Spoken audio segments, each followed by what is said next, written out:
It's time with JMU Hall of Famer Delvin Joyce. Joyce breaks a tackle and goes in for a touchdown. Another spectacular run by Delvin Joyce. Alongside one of the best signal callers in JMU history. Bad Lee, he's got plenty of room across the 50 to the 40. He should make it all the way to the 20, 15, 10, 5. Touchdown, James Madison University. Together, the duo bring their unique perspective to the podcast, breaking down all the things they're seeing about JMU football. This is To the House. Now, here's Delvin Joyce with Vad Lee. What's going on, JMU Nation? Welcome to another episode of To the House. I am your host, Delvin Joyce, the People's Choice. I am joined by the captain of the football team over here on a homecoming week, Mr. Vad Lee, future Hall of Famer. What's up, Vad? What up, Delvin? Man, I'm fired up. I love the jersey, bro. man. I'm ready for the show. I love that jersey, man. I love that jersey on you. I love that we didn't even plan this. I show up in my jersey because it's homecoming week. You show up in your jersey because it's homecoming week. How does it feel to be back in your old jersey? You know, it is a little weird. It's a little tight. I'm not sure if I gained weight or was it always like that, right? That's good living, man. That's good living. It's good living, bro. And so I'm filling this thing out. I can tell you that right now. But I'm also wearing it because last week was the whiteout, right? But we didn't have white jerseys. Right. I think that's so interesting when it's a whiteout and you don't wear white jerseys. I know the other team has something to do with that. But it's just so weird when it's a whiteout and you don't wear white. I don't know. Yeah. That's a little weird. That was a miss, especially because Louisiana was wearing white, right? So, like, that made it a little weird. But, of course, this week is a purple out. So I am rocking my purple number 3 jersey. I mean, I wore it before Wayne Knight, but I got to say Wayne Knight is definitely doing this number justice. By the way, man, you guys got Nike. You got the captain logo on your sleeve. You got the CAA logo. Bro, look at this. I don't even know if this is Russell or Rydell. Like, we got Russell Athletic jerseys. How do you even recruit to that back in the day, bro? Hey, man. The Atlantic 10 patch. and the jersey is huge. Not only that, you have the quarterback sleeves. See, this is what I asked. I asked for the quarterback sleeves, but most guys had it tight. You got the quarterback. Bro, it's brutal, man. I mean, honestly, like, I don't think you could get pads in your jersey now. And you and I both could fit in my jersey. No doubt. That's how big this thing is. No doubt. It's insane. The funny thing is, I just remember how tight this jersey is. I had to actually cut this when I was playing because it was my throwing arm, and it was too tight. So I had to cut this when I was playing back in 2015, 14. So crazy, man. Man, the crazy times. But I love that we're wearing these jerseys. And by the way, I got a chance to get on the field this week.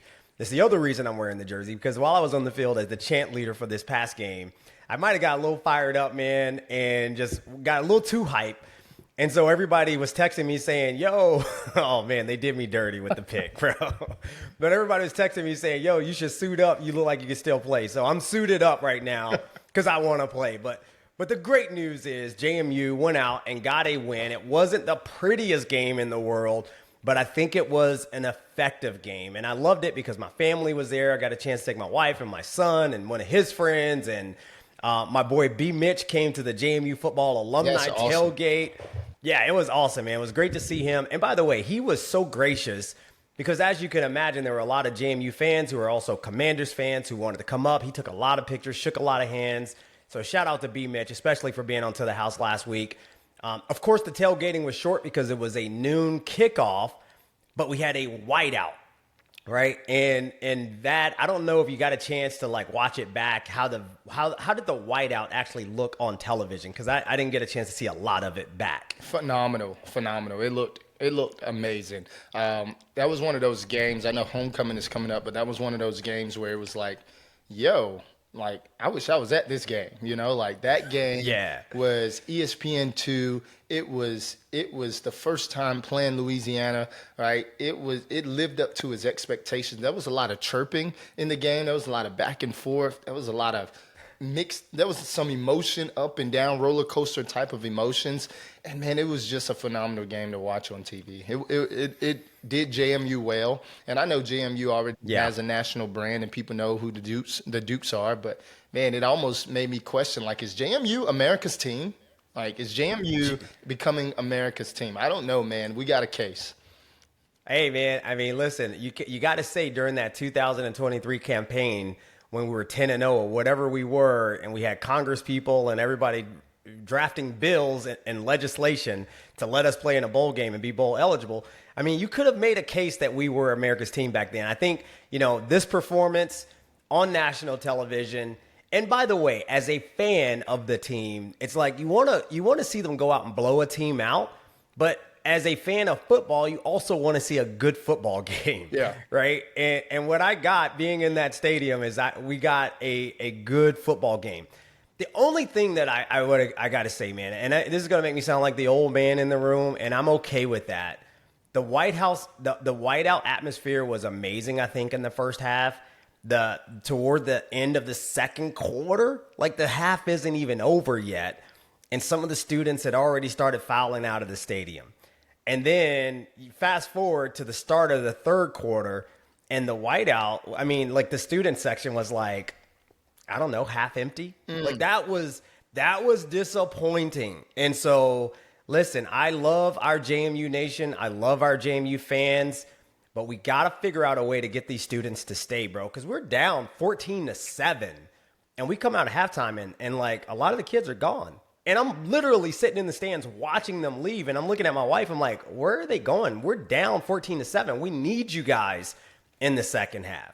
So, Vat, what is the solution? How do we get the kids to stay at the game? Man, you got to get in good with the fraternity guys, the fraternity and sororities. They got to be leaving for a reason. They got to be leaving to go somewhere. They're not leaving to go home and take a nap, are they? No, they're leaving. It's a 12 o'clock game. The game's going to be over at 3:30. You got all day. Absolutely. Get in with the fraternity, sororities, leaders.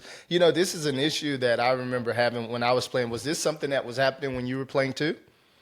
Well, I mean, we didn't have enough people there to make it a thing, really, to be honest, right? I mean, we had a good crowd, and like the people that were there for the football, right? So it wasn't really a thing for us. Mom and dad wasn't leaving. Yeah, they weren't hitting the road to go back home in the middle of the game. But I think one of the things, man, is like my nephew told me that, again, my nephew is a senior there. I got to see him at the game too, which was cool, but he's a rabid JMU football fan. And what he has told me is that for him to get tickets to this game, like he's got to literally be on his phone and like push the button in a split second as soon as they're released, which feasibly means that all the students have to do this. And so if it's competitive to get the tickets and then you then leave at halftime, like I don't think that's fair. Like those tickets should be prioritized to the kids who actually stay for the entire game, who want to stay for the entire game. I'm not saying stay for a blowout right in the fourth quarter, but surely you could stay through the second half, right? And I think there has to be some system where you got to swipe out at the end of the game to prove that you were there, or some GPS tracking system. Extra credit, Life babe. 360. Yeah, something, man. Because again, if you're going to get tickets for the next game, you have to have stayed at this game, for sure. Right? Like I don't know, man. That was frustrating for me because again, on television, you watch it back and it looks like in the second half in a close game, there's nobody at the game, and I'm like, wait a second, this thing was packed a second ago. Yeah. So anyway, I don't want to sound like sour grapes, man. I love our students. I love how fired up they are. I just need them to be fired up the entire game because you know who does not do that? Appalachian State, bro. You go to one of their games, that thing is packed from start to finish. I don't care what the score is. Those kids go in there and they go crazy the entire time. 34,000 people. So again, JMU Nation, we got to step it up if that's going to be our standard. Well, shout out to Ellis, man, who kind of started something where he jumped into the crowd, right? He jumped into the JMU leap. Imagine the JMU leap when if there's no JMU students there, right? No. That's the Bridgeforth bounce. That's the Bridgeforth bounce. Is that what we're calling it? I just made that I like up. that. That's literally really good, bro. You like that? Yeah. Yeah, I'm all about alliteration. The Bridgeforth bounce. The Bridgeforth bounce. Let's go. That's sticking. Yeah, let's go. Bridgeforth all right, bounce. Let's go. So let's talk about the game, though. I mean, the big story for me in this game obviously was turnovers and penalties, especially in that first half. What did you think about the penalties in this game? Shout out to the penalties for this entire season so far. Yeah, JMU does a great. I'm not going to say JMU does a great, but in terms of the penalties this game, right? I didn't agree with them, a lot of them. Shout out to Aaron Murray, the commentator who was calling the games. I mean, this dude was saying weak, like he was saying that's Yes. He said it multiple times. I'm like, Yeah. dude, like, yo, that's tight. I mean, you got a job, and I know that you're supposed to do that, but man, that is dope that you are going hard, because he was calling spade for spade, right? He wasn't favoring the JMU side, and even on that pass interference to the tight end, you got to kind of live with that. But even that, because you just messed up 2 calls before that, you don't call that. You cannot call that. On Culp, you mean? Yeah, on Culp. Yeah, Elijah Culp. Yeah, on the interception, right? They just had called roughing the passer and helmet to helmet, right? And then they took the helmet to helmet back because they realized how egregious it was. So then they took it back, right? And then they go, that drive alone, we helped Louisiana score their first touchdown. Not we. The referees, let me be clear. The referees helped Louisiana score their first touchdown, to the point where we almost lost our defense coordinator to a fist fight with the referees. Yeah, bro, I love that dude, man. That dude gets fired up. I love that he gets fired up. And you are exactly right, man. I mean, I am imploring the referees, please get out of the football game. Like get out of the game. Like, they were so involved in the game last week at Georgia State. I mean, that game last week at Georgia State, by the way, the most penalties thrown in any game in college football last Saturday was in that Georgia State game. Wow. Yes. And then you fast forward to this game, and we get another 10 penalties for 102 yards. Many of those penalties were baby poop, right? Like, I couldn't believe, like, the block in the back they called on Jordan Fuller when he was blocking downfield for Wisłowski. Yeah. He barely even touched the guy, and the guy still made the tackle. Like, why are you throwing that penalty, right? And that backs us up 15 yards, stalls that drive. We don't get any points. To your point, that the call on Sahir West, when Sahir West literally gets there right on time as the quarterback is releasing the ball, you could say he hit him high, but where is he supposed to him these days? Well, here's the thing about that. Here's the thing about that. The quarterback jumped to throw the ball. So where else do you hit him, right? Like, he's a runner at that point. Totally. And I'm so glad that, that the commentator called him out on that. And just a lot of the PI calls were just trash, man. They called a PI on Tyler Brown, and I was like, bro, he literally made a great. So anyway, I don't want to get on this thing, but something's got to happen, right? And I know Bob Chesney said in his post-game presser that he's going to send a lot of these up to the league, and the league's going to look at them, because they were trash calls, especially the ones where you could call that on any play. Holding, you could call it on every play if you want to, objectively. It always seems to happen, though, when we break a big play. Yeah. Pass interference, you can literally call that on every single play. Absolutely. Especially if the ball goes to the receiver who is being interfered with, so quote unquote. So I would tell our defense to stay aggressive, to continue to be aggressive. We, let your coaches fight for you, because we are building a defensive brand that's just, phenomenal. Of course, they gave up some plays this week, but just phenomenal in terms of overcoming those emotions that come along with being on the wrong side of a call. One of the things that I was most impressed with this game was after that first touchdown that Louisiana just scored, after all of those penalties and all of that, I looked at the sideline. Of course, I was watching on TV. I wasn't there. But when I looked at the sideline for that next kickoff return, I seen our sideline jumping and twisting towels and just really still being energized even after being dejected from penalties, facing the refs, and getting scored on by Louisiana. They had to overcome a lot of things, but yet it seemed like the mentality that start with the coaches first. It seemed like they instilled a mentality that saying, hey, man, we're going to bring the juice every play. Even if things don't go our way, we still got to come and bring the energy, especially if you're not playing. If you're on the sideline, right, you have a job to do as well. You might not be playing, but your job is to keep everybody going. And by the way, that juice on the sideline might have had something to do with the chant leader who was just on the field, right, as Louisiana scored that touchdown. That might have also been why I was a little fired up, because I was on the sideline, watched that touchdown right in the end zone. That's right. Livid. Usually you're in the box. You got fired, and then you got the chant. That's cool. That's right, man. I might have used a couple of choice words. Hopefully no cameras caught my language. But so All right, so I want to talk about this offensive performance. And Vad, for me, objectively, this was the offense that seemed like it was open for business finally, right? Like the game plan seemed like it was to spread the ball around and be multifaceted, which is very different than what we saw in Atlanta last week. So from your perspective, again, I didn't get a chance to watch it back yet, really, but you watching it back, watching it on TV, how did it play out for you? Yeah, I mean, a very exciting ball game, but a very exciting offense to watch. They came out with some new wrinkles, some different things. It seemed like, it seemed like they watched To the House podcast, right? I think they listened to us, man. I think they listened. Hey, man, it seemed like it. One of the things that I learned in the ball game was that we are the third fewest in play action pass, right, in the entire nation.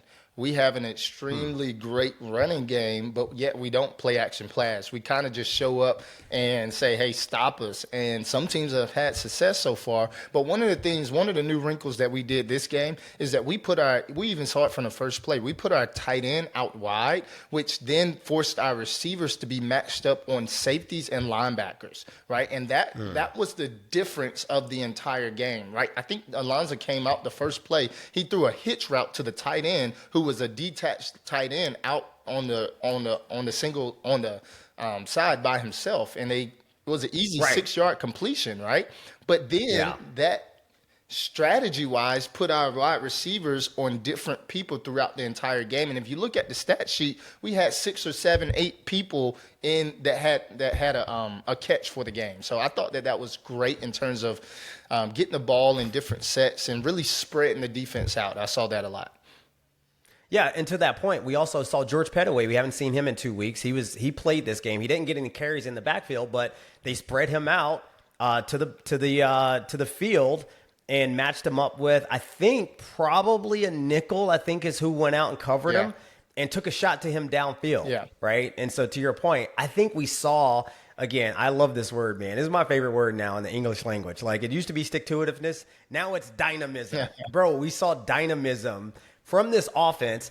And listen, I think objectively, man, I think Dean Kennedy called a really good game. Like, I know everybody, whenever you have a bad game, the easy targets are head coach, offensive coordinator, defensive coordinator, quarterback, right? And I think Dean Kennedy called a great game. The difference was that we just turned the ball over and we shot ourselves in the foot in that first half. And we just didn't score any points because of those turnovers. Bro, we had 3 turnovers in the first half, right? I think all 3 fumbles. So, that's a tough way to play, especially against a good football team, which this Louisiana team was. Yeah, and those 3 turnovers, it wasn't like guys were just dropping the ball, right? It was kind of crazy just the way they happened. They landed on a defender while they're going to the ground, so you think the play is kind of over. Then shout out to those Louisiana defenders not giving up on the play because they're stripping the ball out while those guys are falling. They just happen to fall on a defender. Otherwise, those wouldn't have been turnovers. Yeah, it was kind of fluky, man. I mean, again, I love Jalen Sanchez. I love that he's out there competing. I love Alonzo Barnett. I love that he's going to turn the ball over because he's out there competing. One of my favorite sayings of all time, man, is make your mistakes at full speed. And these guys were making mistakes, but at least they were making their mistakes at full speed. The difference this week for me, though, is I never really felt like we could lose this game, right? Because we were moving the ball. We appeared to have, again, that dynamic offense.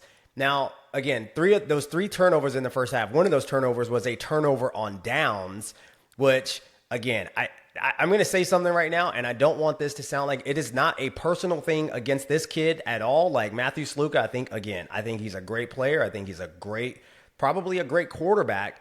But can we be done with the Sluka package? I mean, can we put that one to bed, please? Like it's not working.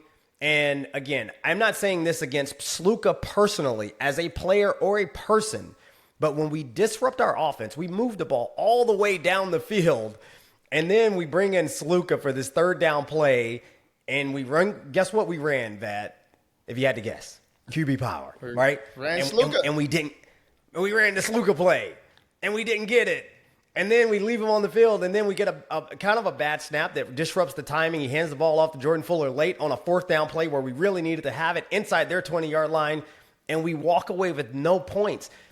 I'm telling you, bro, quarterback power works so much better if the guy standing there who's going to run QB power is a threat to pass it. I'd much rather you run that exact same play with Barnett, because now they're not going to load the box and key in on the run. It was just so frustrating to see that in the stands. Yeah, no, it is frustrating. It got to be frustrating for everybody involved, right? It got to be frustrating for your guy, Alonzo Barnett, who's the quarterback, right? And we actually do run those plays in open field with Alonzo Barnett, right? Imagine when the game gets condensed and you get closer to scoring, teams already think that you're going to run the ball in the red zone anyway, and then you bring in your running quarterback to run the same play, essentially. Right. And so it is one of those things where defenses, they don't even have to second guess anymore. It's almost like this is what's coming.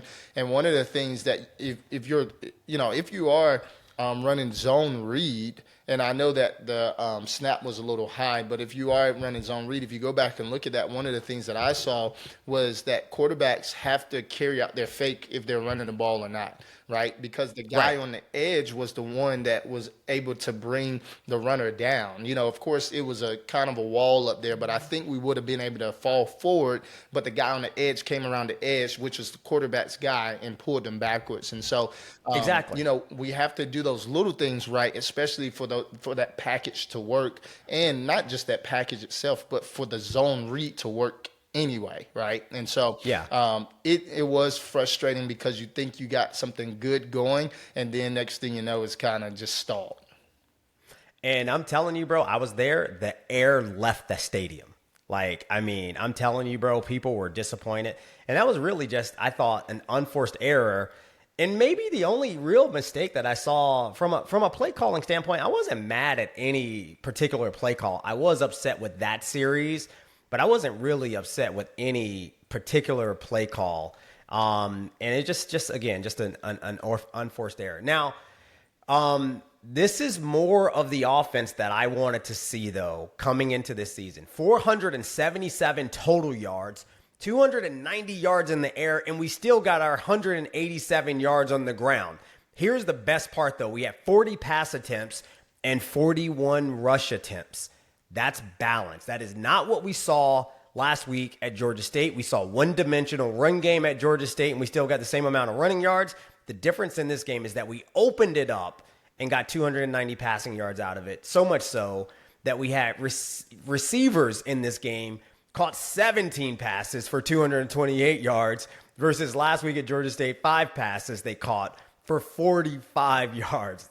So that thoughts on the receiving core and their ability to come out in this game and just, I think, take over. Yeah, Wayne Knight was not our leading receiver. Our running back was not our leading receiver this game, even though he did catch 5 passes. I really thought that last week we challenged, you challenged and you said, hey, I want to see the ball in Alonzo Barnett's hand.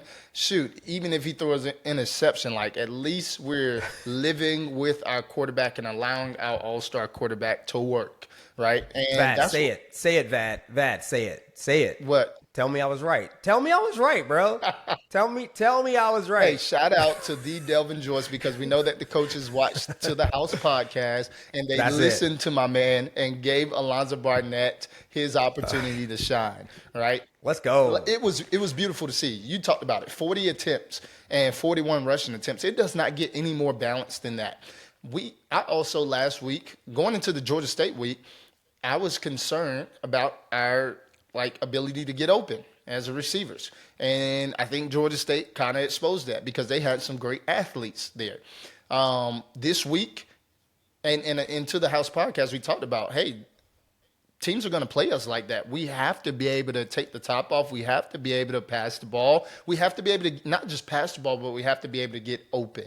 And, man, I saw some swag on the outside on the receivers. Man, Landon Ellis, the dude was chirping. He was talking. He put up 120 yards, 3 touchdowns. Come on, bro. We talk about this running attack that we have, this dynamic running attack, because we're so well on the ground.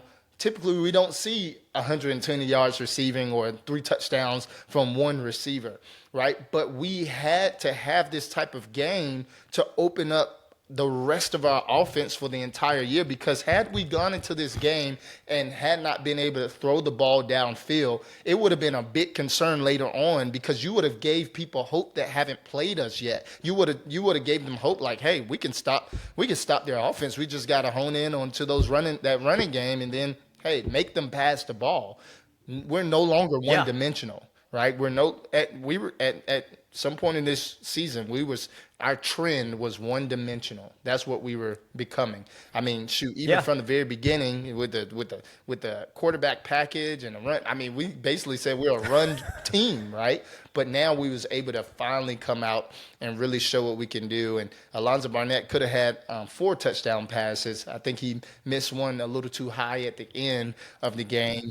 Would have been over 300 yards, but 26 for 40, 290 yards, averaging 7 yards per throw, 3 touchdowns. I mean, that has to make everybody happy at JMU. It makes me feel better, man, because, listen, Louisiana didn't stop us in the first half. We stopped ourselves with turnovers, right? I mean, we were moving the ball. We just got to score points, and I think that comes, man. We have not seen this offense play their best game yet. But Landon Ellis, man, I love that kid, man. He started the Bridgeforth bounce. I hope that continues. So he balled. Braden Wisłowski balled in this game too. 7 catches for 69 yards. I don't know if you watch College Football Final on ESPN, but he, you know how they give $1 if you do something like, cringeworthy in a game. And Braden Wisłowski got $1 for his failed leap attempt over over a defender.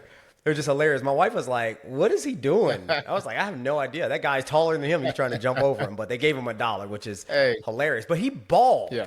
He balled. Yeah, that's a name that I wasn't very familiar with coming into this game, right? He's a little shifty receiver, 7 receptions. I mean, he was a leading reception. He had the leading receptions in this game with 7 for 69 yards.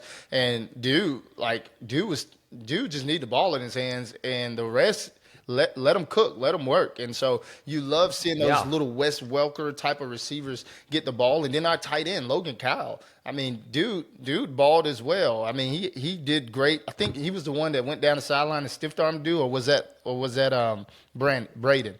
That was Braden. Braden made somebody miss and had a stiff arm. Yeah, man, dude, that was tight. That was dope. Like He's a beast. Ended up coming back, but that was really cool to see how shifty he is in open field. Yeah, and Jalen Sanchez had a great game. The 2 names that I still would love to see in our box score: Isaiah Alston, 0 catches. I don't know if he even had a target. I don't know if he even played, because I didn't even again, I'm at the game, so I can't really make out people. I was wearing my contacts, not my glasses, so I really can't see. And then there was Nick DeGennaro, man. Honestly, I thought Nick DeGennaro would play the role that Braden Wisłowski is playing right now. Like, every time Wisłowski caught a pass, again, because I can't see, I literally thought it was Nick DeGennaro, because when where's 10, when where's 11, the numbers, you can't really see them. I feel like they have the same type of body style, but it was Wisłowski, and I thought that would be DeGennaro. DeGennaro seems to not be in the offense, whereas coming into this season, I thought he would be like our leading receiver, probably, between him and Ellis. Well, my high school coach used to always say, that's what you get for thoughting. Quit thoughting. It's like the preseason rankings, right? You're pretty fired up about these preseason rankings. You say eliminate them, get rid of them. We don't want them, right? Yes. And it goes to the same thing when it comes to playing ball, right? I mean, we can talk guys up all day in camp, spring ball, but it's not until the season, and as the season develops, you kind of see who's consistent, who's consistently making plays. The coaches don't even know. And I mean, we just played a Louisiana team that had their 3rd quarterback starting as the starting quarterback. Who balled? He was their 3rd option, but yet he seems like their best option. He seems like, and the coach said that he, in practice, he shows up when the light shows up. So sometimes it's hard to see who is there in practice. I was one of those guys. My coaches used to always say, even up to college, like, man, practice, you're not a practice player. But game day show up, is like, all right, we could just get the ball in your hands. And so what I'm saying is sometimes it takes the season to kind of develop, to put you in real game situations, and then see what you can do. Unfortunately, that can come with some headaches, that can come up with some time, but I think it's one of the compliments to Wisłowski. That's a compliment to him. Maybe he's a guy that shows up when the lights are on. Yeah, maybe the cream is rising to the top. I still think DeGennaro plays a big role in this offense at some point. I got to dig into this offense and like where he is position-wise, and maybe he and Isaiah Alston are playing that same position, and maybe that receiver doesn't have like a big role in our offense, right? Maybe it is the slot guy, Jalen Sanchez, and the X receiver, Landon Ellis, and the tight end and the running backs. Maybe that Y receiver. I don't know, right? But I am a little surprised that DeGennaro is not playing a bigger role. He did have 2 targets in this game. He did seem to be the primary read on both of the targets that he had. Like Barnett was going to him the entire way. They just didn't connect. So again, just want to see that guy have some success, because I really like him. I think he's got a really, really solid future on this football team. Of course, Wayne Knight balled once again, over 100 yards. He's trending for over a 1,200-yard season. Jordan Fuller played well, not really eye-popping stats, but he had big runs when we needed it. And again, I think Alonza, I think everybody wants perfection out of Alonza, and I think that's the issue. Everybody wants perfection. I know he made some mistakes in this game, but overall, man, I thought Alonza played a really, really good game. He looked like a quarterback who was not afraid to throw an interception, which means I got my wish. He threw his pick. And again, I don't think he throws that touchdown in the back of the end zone to Landon Ellis if he's not willing to throw an interception. That was a world-class NFL level throw and catch. Great play by both of those guys. But it's because Alonza felt comfortable to make mistakes in this game, right? Yeah, dude was in control of the entire game. I certainly don't look for perfection when I'm looking at Alonza or any quarterback. I think one of the things is, as an offense, we've been trying to figure out our offensive identity, which goes above Alonza, right? But when you're the guy that's catching the snap every play, you're going to get credited, and people are going to, say what they say about you as a quarterback, along with your offense trying to figure out the identity, right? And so I think one of the things that once you open up a game like this and put the ball in your quarterback's hand, there's no more question about identity.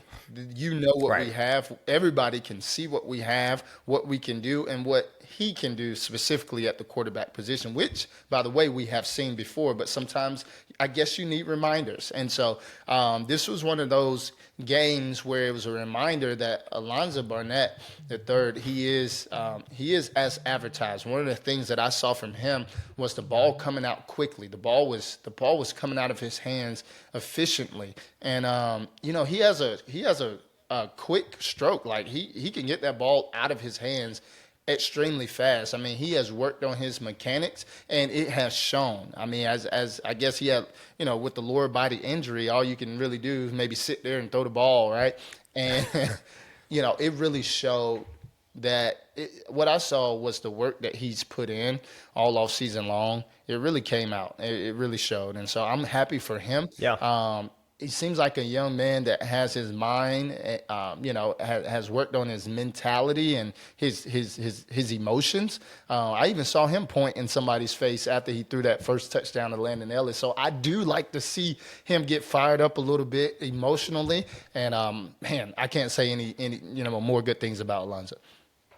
And that's when he's at his best, man. I mean, when he's fired up and willing to actually go out and play a dynamic football game where he's not afraid to make mistakes. Yeah. I think that was the key that I saw this week. I think the biggest play he probably made in the entire game that got me fired up is when he's running down the field. And by the way, he's outrunning Wayne Knight. Come on. on the long Wayne Knight Mm-hmm. run, he goes down and gets a block. And not just a block. I mean, he pancakes the dude. Yo. And then lays on top of him and pushes his head into the ground. Yo, amazing. I watched that play probably 10 times. I watched it because of different reasons, exactly what you just said. At first, it's like, oh, snap, the quarterback out there blocking. Then it's like, oh, snap. Dang, that dude kind of fast, you know? Then it's like, oh, snap, he put him on the ground. Like, it was just like, yo, Yeah. it was phenomenal. It had everybody hyped. I don't even think we was watching Wayne Knight at that point. We didn't even care about the running back running the ball. All we saw was the quarterback as his lead blocker. But shout out to Wayne Knight because, again, he's one of those guys that he's a make one miss back. He's a make two miss back, sorry.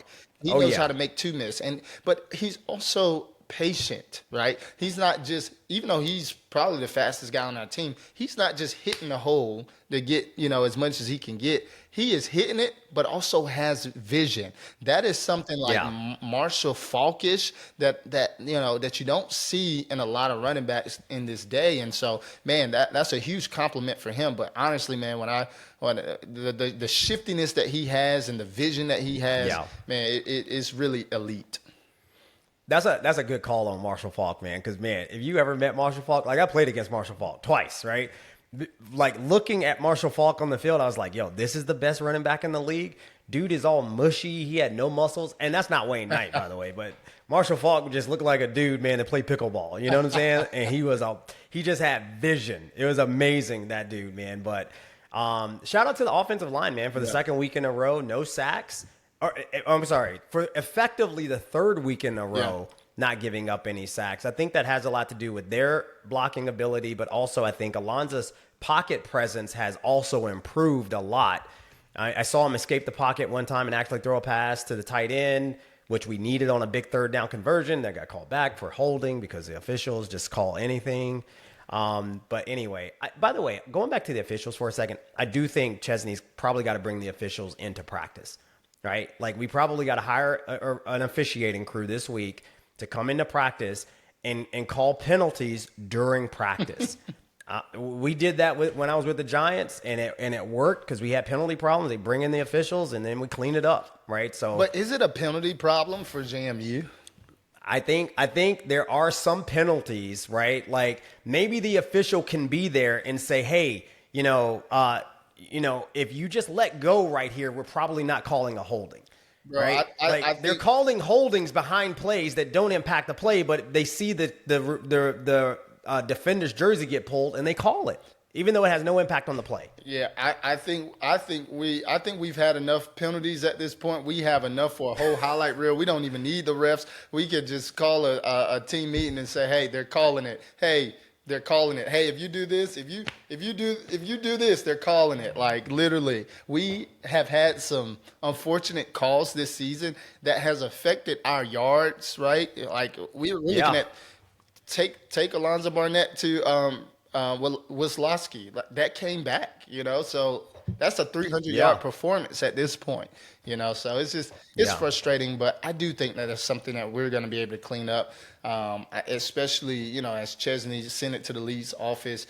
I mean, at this point, people know that JMU is getting penalties, and so these referees got to do something. There was also a ref that did that ref come back into the game? I think he had no. I don't think so. He's in protocol right now, so He might not even call a game this week, but man, I'm so glad though we had a game plan to score points in this game. That's all I wanted because, we were still down 14-7 at halftime. So second week in a row, a 7-point deficit. And we talked about relying on the defense to bail us out. This defense actually gave up some big plays. I think they played great. This is one of the things I said last week, Vat, when you just admitted that I was right last week. The defense played great. They played rock solid. But they still gave up some plays here and there. And when you're in a close game like this is where it matters. And that's why you got to score points. But I thought the defense played well. I thought Louisiana was a great test for us heading into Old Dominion. But for you, how did you see the defense and their performance this week? The defense bailed us out again. I mean, going into the second half or the end of the first half, when they made that goal line stop, what was it? Was it a turnover? What happened right before that? Alonzo fumbled? Well, no, I think that one. I can't remember actually. Something. No. It was a turnover. No, we blocked the field goal on the Alonzo turnover, the Alonzo fumble. I think on that drive, they just threw a long pass downfield, got in field position. Then they called 2 pass interference calls, I want to say, on that same drive, or roughing the passer and then a pass interference or something. I can't remember. Well, either way. But they drove the ball. There was not a turn. I don't think it was off a turnover, though. I think it was after we scored. Well, either way, I mean, when you're a defense, by the way, we have some phenomenal stats. We're leading. I mean, we're nationally ranked in defense, like top 5 in it's like 5 categories. We're first in like 3 categories. But when you're playing defense, of course, there are going to be some times where you give up plays, right? That one big long play, when the quarterback just threw it up in the air, down the middle, I mean, that's a 50-50 ball. The receiver, judged it right. That's fine. It's one of those things that happen. They had that slant route on the slot that went the distance. But the thing that helped us going into halftime and gave us the momentum, even though we were down. We could have been down, 21-7? 21-7. Yeah. We got a big goal line. No. Sorry. Yeah, it would have been 21-7, right? I might be wrong, but yeah. They would have went up 2 right. scores. They would have went up 2 scores, and that was right before halftime. I believe it would have been 21-7 because it went in halftime 14-7. Is that right? Yeah, exactly, yeah. And so the other thing is that quarterback, I believe he had 200 yards or close to 200 yards passing in the first half. Well, guess how much he ended with? 243 yards passing. So that just tells you one of the things that I mean, there's so much I loved about watching the defense, but one of the things that there's sometimes when you're watching the game where you can tell coaching came into play. There's a lot of times 100%. where athletes are just, being athletes, right? Jordan, JT, when his interception, that was an athlete being an athlete, right? Oh. They tried to take that away from him, but that was an athlete being an athlete. He was able to catch that. But one of the things that I saw that showed that coaching was in place was the zone read with their athletic quarterback. Again, Delvin, you talked about this was a great test going into next week. ODU has a very athletic quarterback. But there was one particular play where the quarterback, Winfield, he pulled the ball, and I think it was Xavier Holmes who made him pull it because he thought that Xavier was going for the running back, but Xavier just was standing right there waiting to tackle him. That showed me that there was an emphasis in practice to not crash down to the running back, to not give this quarterback a lot of lanes to run. And I don't remember this quarterback taking off too many times, which he's a very athletic quarterback. But we forced him to kind of be a pocket guy. And he got some big passes in there. But at the end of the day, our coaching on defense really showed up through our players executing. Yeah, man. You nailed it, bro. I think our defensive scheme against Winfield really held up. I mean, outside of those explosive plays, we really shut them down. They had 40-something rushing yards on a day where they're coming in with their dual threat quarterback who they are relying on to run that zone read, keep it, and pick up some big yardage. I'm telling you, man, that goal line stand at the end of the half, man, that got us the momentum back because if you remember, we came out after the halftime, and that's when we ran, the circus came to town, and we ran the double reverse past the Landon Ellis down the field, 69 yards or whatever it was. By the way, I'd love to not have to do trickeration to get a long pass downfield, but I'll take it in that situation. I will take it, and I also thought it was very funny because it was very interesting when Louisiana started the game. Their first play was a double pass. Right. That's right. Exactly. Which we stayed at home. Tyler Brown from the safety position, he did not bite on that. He's a beast. Shout out to Tyler. I mean, he had a phenomenal game, right? But then we come out the second half, and guess what we do? We do a double pass. It was hilarious because it's like, hey, hey, let's learn from those guys. They did it. Shoot, let's try it too, and it worked out for us. And by the way, I think that goal line stand at the end of the half, that kept the team from getting booed. Oh, yeah. Like we got booed last year against Gardner Webb. They were about to get booed. I mean, had Louise, what's that? You think they would have got booed? They were going to get booed. I was in the stands. I was taking the temperature of the fans. They were ready to boo that team if they had gone down 21-7, or even if it hadn't gone down that way. But the fact that we got the goal line stand and gave us something to cheer about, they threw streamers for that goal line stand.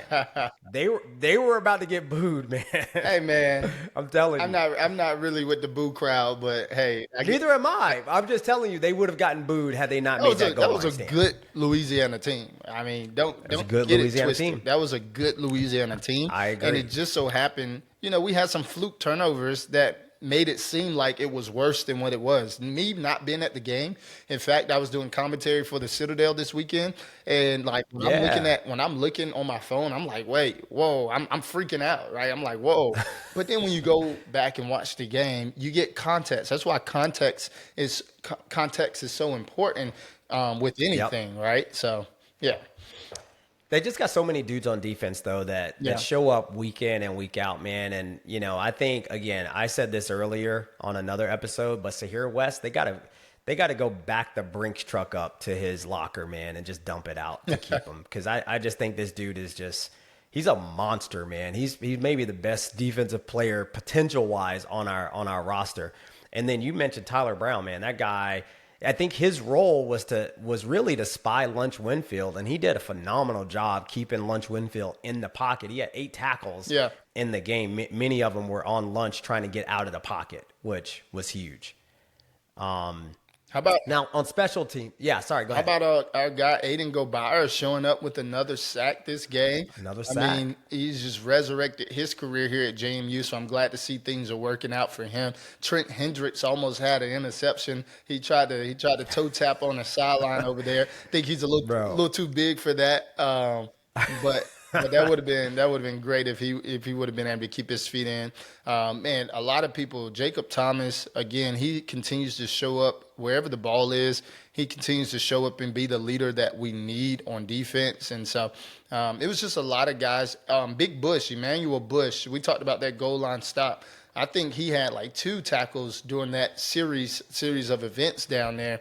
And when things get tight and when things, 3rd and 1s, 4th and 2s, those type of situations, that's where you can really see Emmanuel Bush eat. I think he's eaten throughout the game. However, it's more of a spotlight to see him eat when the ball is getting ran to him on those short yardage possessions. And so really, really great defensive performance throughout. Of course, they got their big plays, but all of that was cleaned up. Second half, there was really none of that. Yeah, none, man. The Barksdale play, they kind of caught us in like the perfect coverage for what they were running. I think we were running kind of a man-free sort of, and Jacob Thomas vacated the middle of the field to go cover the tight end. And the guy just beat Barksdale to the middle, and it's to the house. I mean, I'm in the stands screaming slant before the game, bro. I must know a little something about football. I don't know about alignment there. That was interesting. I think I seen our defense confused once or twice. I don't know if they were confused right there, but it just seemed from an alignment standpoint, there was no guy in the middle of the field. So for Barksdale to kind of be in that position, I mean, that was super. Any quarterback can make a slant throw right there. I mean, that was super easy. So I know that's something that he took outside leverage. Yeah, like he took had help outside leverage to the inside. When they were running an inside route. I mean, there's no linebacker or no safety that was there, so wasn't really sure about that. And then there was that long play to the right sideline where there was no safety help, but the cornerback was playing kind of like a cover 2 cornerback. And there was no safety. And so those are the 2 plays that I know our defense will learn from. But for me, I get kind of like optimistic when I see those type of plays happen, especially when you've been playing good all season long. I think that those plays help you to remain humble, and it kind of helps you to hone in into your fundamentals so that it doesn't happen again. So I'm okay with it. Yeah. Gives you, and it also gives Hitchler an opportunity to coach them up on Absolutely. it, right? Because another thing that we saw show up, we're still having issues with substitutions. Bro, on that goal line stand, we had 10 people on the field. Oh, wow. I'm screaming, from section 300, so I don't think they could hear me. But I'm like, we got 10 men, we're missing somebody. But again, it's all things that can be coached up, and I think right on time because we got a big game coming this weekend. Real quick on special teams, and then we got to get going on ODU. Patrick Ray, our punter, the guy is an absolute weapon. He's bailing us out. He's kicking some amazing balls, especially, going into the end zone, which is flipping the field and giving us field position. Amazing. But I'm going to say something, again, not a personal thing against any kid. Can we be done with the Pat and Mo show? I mean, I said it already, but I'm done with Pat and Mo. Like, can we be done with the show? I don't want my kicker on a radio show when he goes 1 for 2 in a game and he's 2 for whatever for the season. Like, I just don't want he's going to be in his head for the rest of the season. Like, I just want him off of the radio show, focus on kicking. So bro. To be fair, what position is okay to host a show? What position would be? Linebacker. Yeah, bro, kicking is 90% in your head, right? Like, I just don't want him on the show, man. So do you at least listen to the show? I try. I try, but I mean, I don't want him on the show. I think Pat, all you got to do is punt the ball.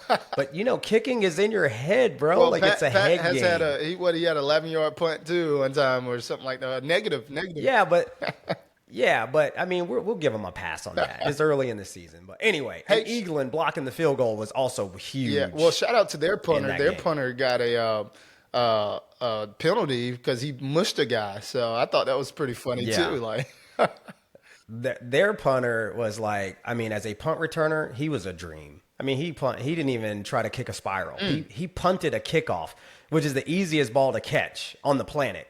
Like, now, Georgia State's punter last week turned the ball over, kicked a big, beautiful spiral that went up in the air, got level, and then turned over and came straight down like a missile.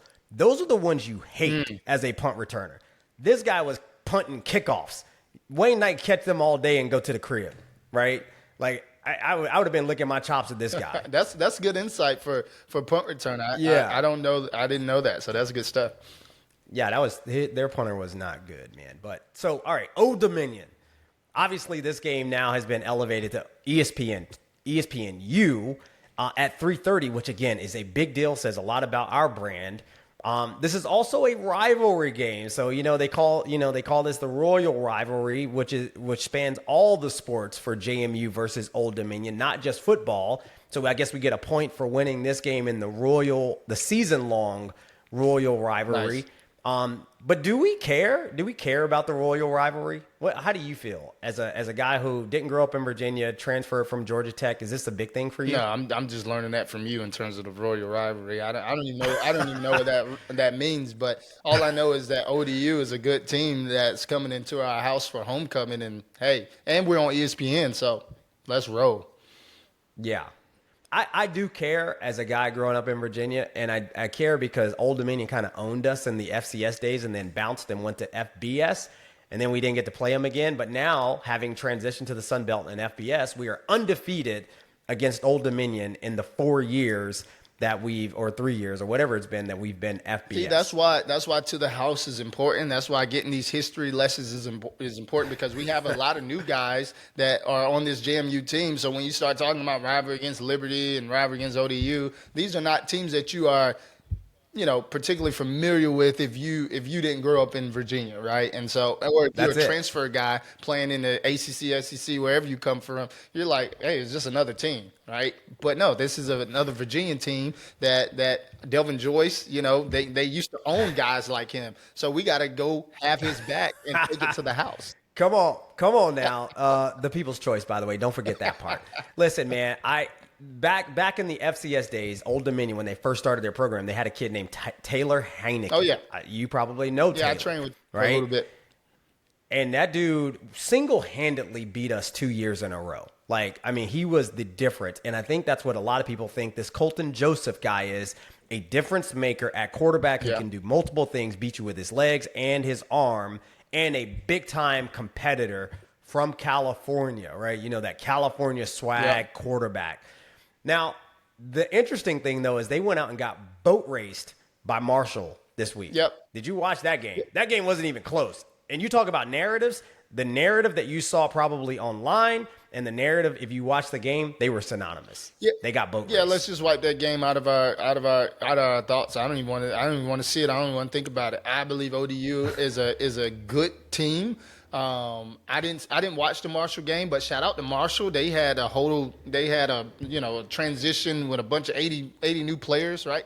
That got to feel good for their program to go and beat ODU, who, by the way, beat Virginia Tech, and also went to go see our boy Signetti at the beginning of the year, played Indiana. They played Indiana tough. I think Indiana didn't score the first quarter or something. It was like tied up in the first half, and then Indiana kind of pulled away towards the end. But I'd rather focus on those games than the Marshall game because But I got to say that as someone who has had to listen to everybody kind of jump on the ODU bandwagon. We love it. Let them keep jumping. Keep jumping. No. I'm just saying for personal reasons, I loved watching them get boat raced by Marshall out of nowhere. Because everybody's on the Colton Joseph bandwagon. He's the best quarterback. He's the second coming, and Old Dominion is legit, and blah, blah, blah. All these people talking about how bad JMU is going to get blown out by ODU if we don't turn it around, and for ODU to go out and get boat raced by Marshall. And I know it doesn't matter. This is a rivalry game. They're going to come out and give us our best. I'm just telling you personally, I got some satisfaction out of that. It was like watching Joffrey Baratheon die on Game of Thrones, right? I just got personal satisfaction out of it. See, personally, it's so funny because personally, I'm the total opposite. I was kind of sad that they lost. Like I want all of that. I want all of that. I want you. Hey, man, this is this is the best team in the Sun Belt. Like this is a playoff. I want all of that. Bring it on. Like I want you at your best because here's the thing. Here's the thing, because they lost, you now have a humbled ODU team coming to play James Madison, which I'd rather for you to be on your high horse coming, right? But now you have a very humbled, where they're not on their high horse anymore. They're going back to practice like, hey, we need to tighten up because now we got, JMU. And so. Or maybe you got a team that's lost a little confidence, right? And a little swagger coming into JMU. They're not playing at home. If we had to go to Norfolk, I would agree with you. They got to come to us, and they just got humbled on the road, and now they're on the road again. Yeah. And if you watch the game, turnovers were really the story. Yeah. I mean, I think they had like 5 turnovers in the first half. Colton Joseph threw 2 picks, which for all that's been made of his ability to play, what makes him great is he's not afraid to throw interceptions. He is a gunslinger, man. He's going to throw it up and let his receivers make plays, and they're going to take shots downfield, and that's important because our defense is prone to getting pass interference called on us. Not prone to interfering, but prone to getting it called on us. And I think we're going to have to see that show up in this game this week as well. Yeah, I mean, they do some really good things, right? Their offensive coordinator, I got to say him by name, Kevin Decker. This guy, when I watch ODU on film, they do some very creative things on offense that is like no other. I mean, they spread you out. This same blind side read zone is like they had to invent that. I believe ODU. I think they invented it, bro. I'd never seen that before on anybody else. I've never seen that a day in my life. Yeah. But it makes so much sense. It almost works out kind of like a counter run. You know how running back goes here and then he comes back? It works out similarly because everybody's thinking that the ball is going here, but the quarterback is we're running to this guy, but the quarterback is also reading this guy. And now if this guy crashed down to the running back, he whips around and runs the other way. And they killed Virginia Tech with that to the point where it was like, how can you coach that? I mean, you really can. And so I know that we will be well coached on that. But this guy, he can take it the distance with his legs. But he also, like you said, he has the arm to really manipulate you in the pocket as well. And so this is going to take our best defensive performance. But I will say that this week, you said this earlier, this week prepared us for a guy like Colton Joseph. This week, playing against their athletic quarterback, Lunch Winfield, helped JMU prepare for this week coming. So I think that we will answer the test. And, man, I'm excited. Yeah, I love this. I love their offense, man. The way they spread the receivers out to the boundaries, basically, and just the middle of the field is just wide open. Sets up perfectly for a guy like Colton Joseph.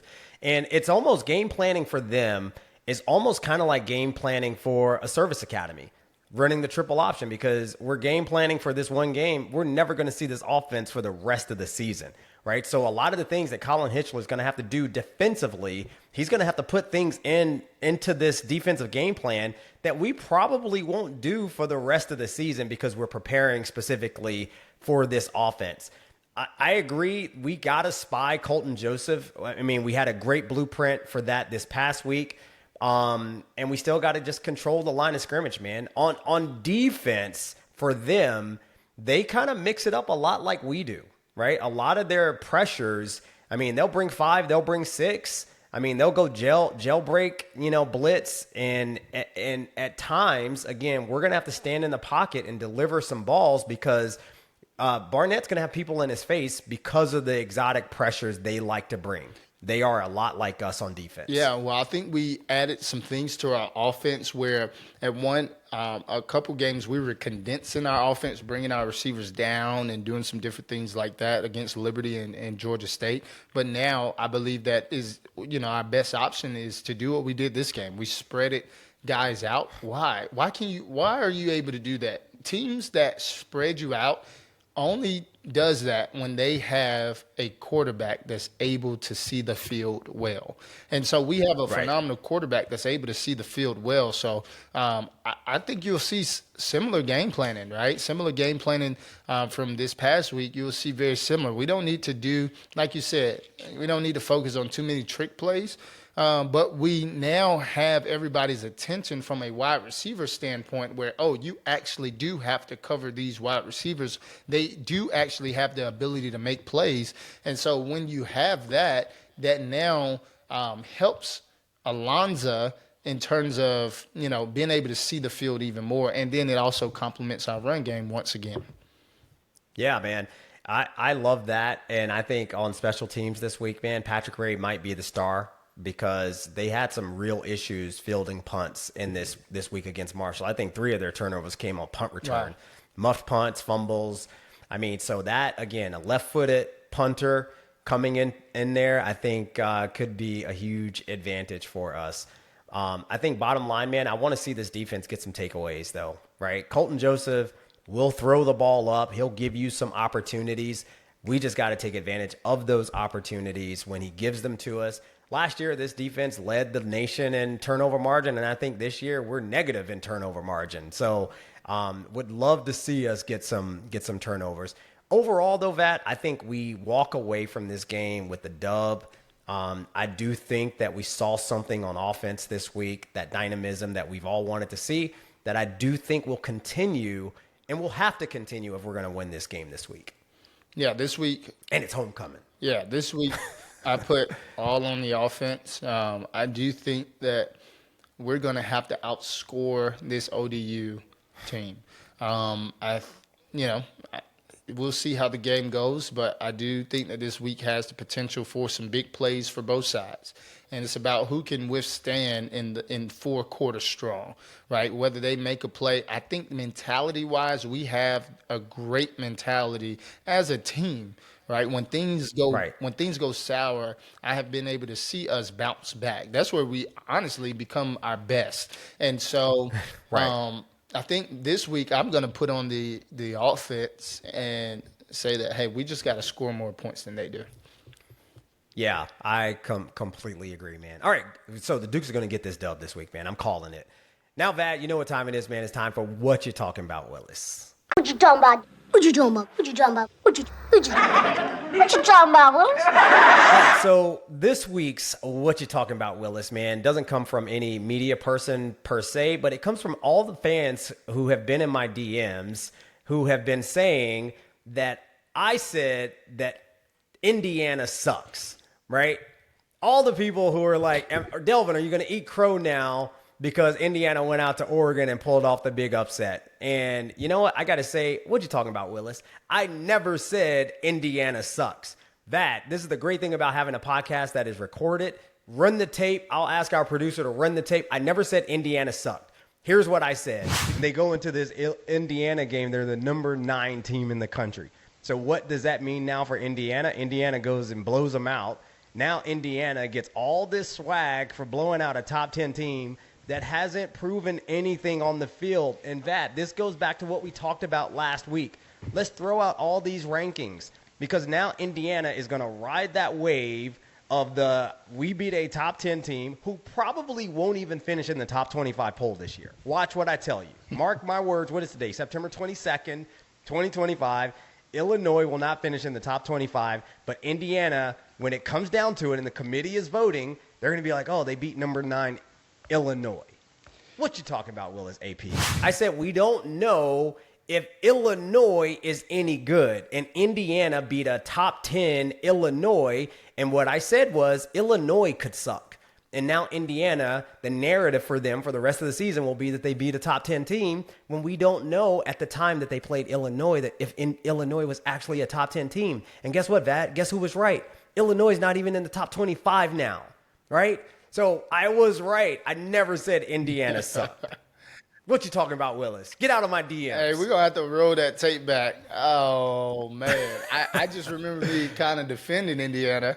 I don't think No, I'm just a hater, bro. I'm a hater. you're a natural born but, hater.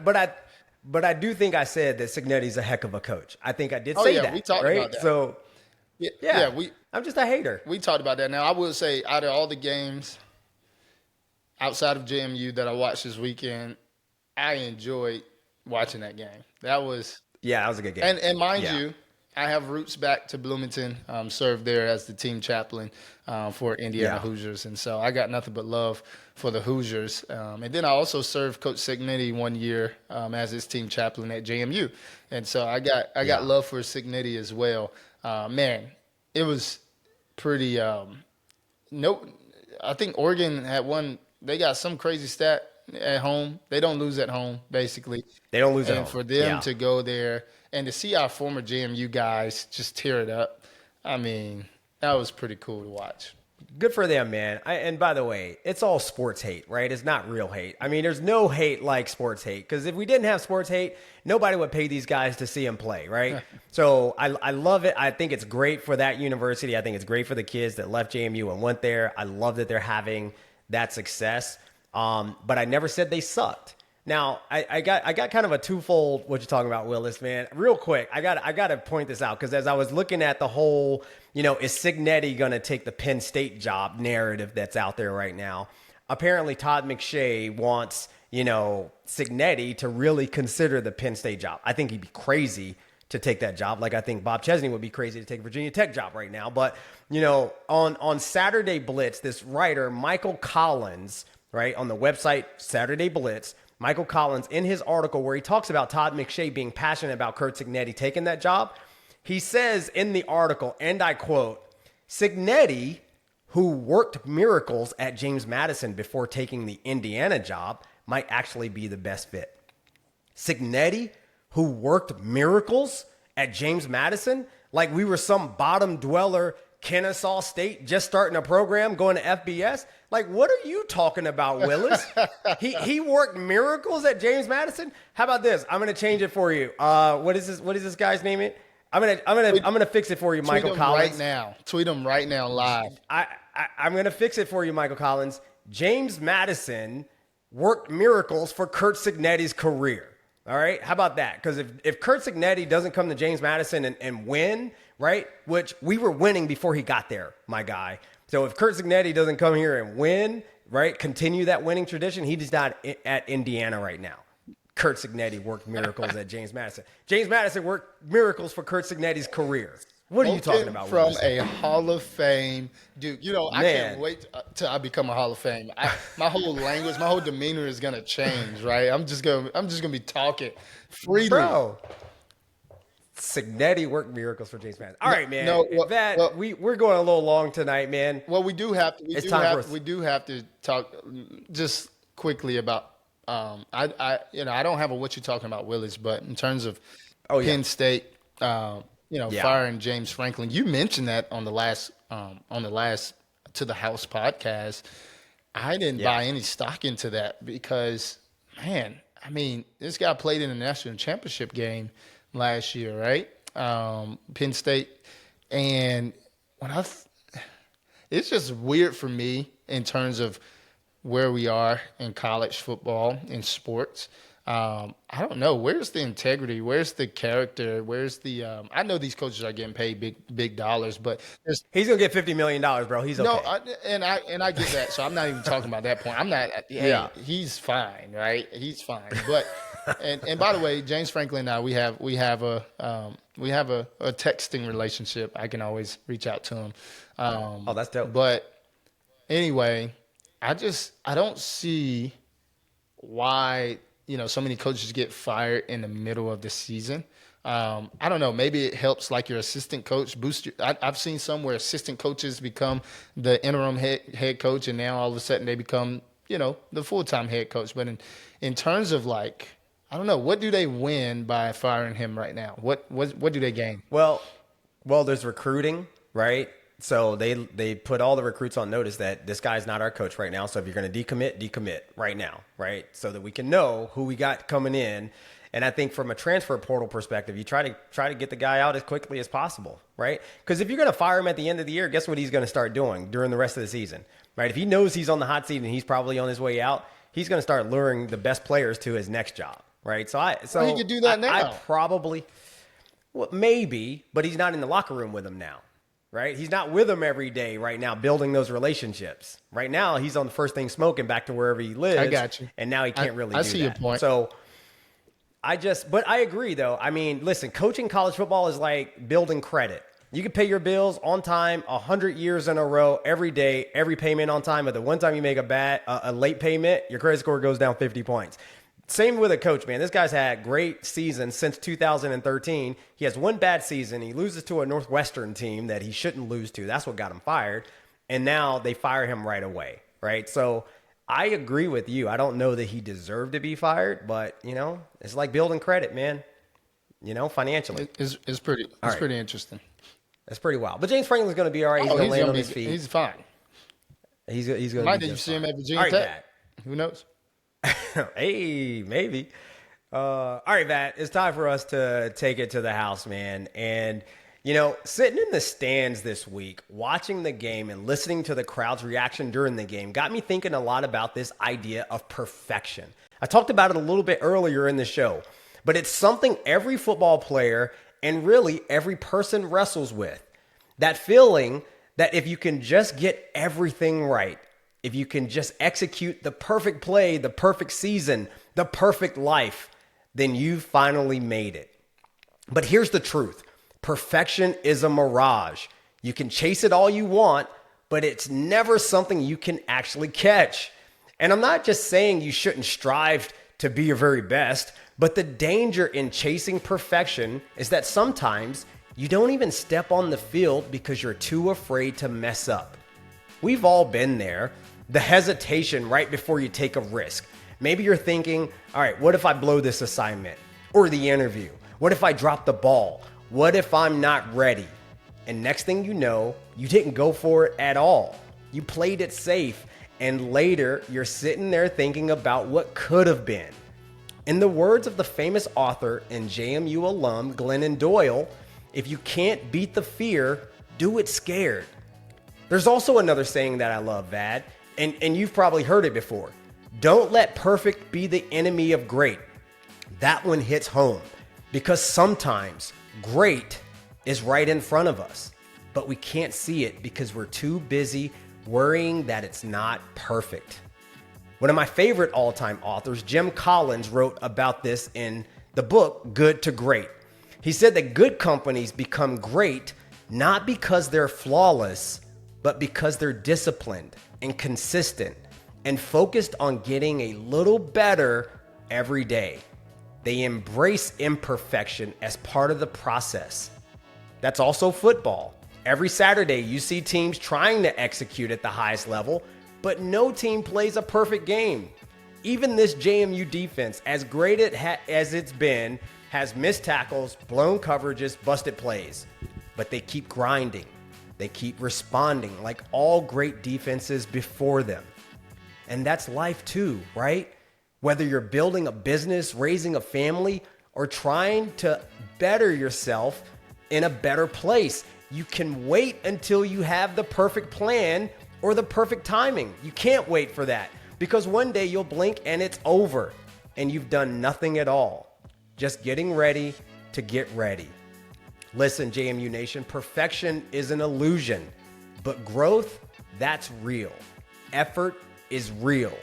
Learning from mistakes is real. So to everyone listening, let's take a shot, run the route, go for the green, go after the thing that scares you, the one that might make you look foolish if it doesn't work out. Because the real regret isn't in the fumble, it's in never stepping on the field. And who knows, you might just find that chasing great, not perfect, is what takes you all the way to the house. All right, Matt, we have taken it to the house, man. That was a sport. Let's not let perfect be the enemy of great. This week is homecoming, man. I'm going to be there, Matt. You going up for homecoming? We can wear our jerseys. You know, I have another game to commentate this weekend, so I will not be there. Big time. You big time in us, Matt. You big time in us. Either way, man, Dukes go out. We're going to get this win for homecoming. Looking forward to seeing everybody there. Go Dukes. Go Dukes.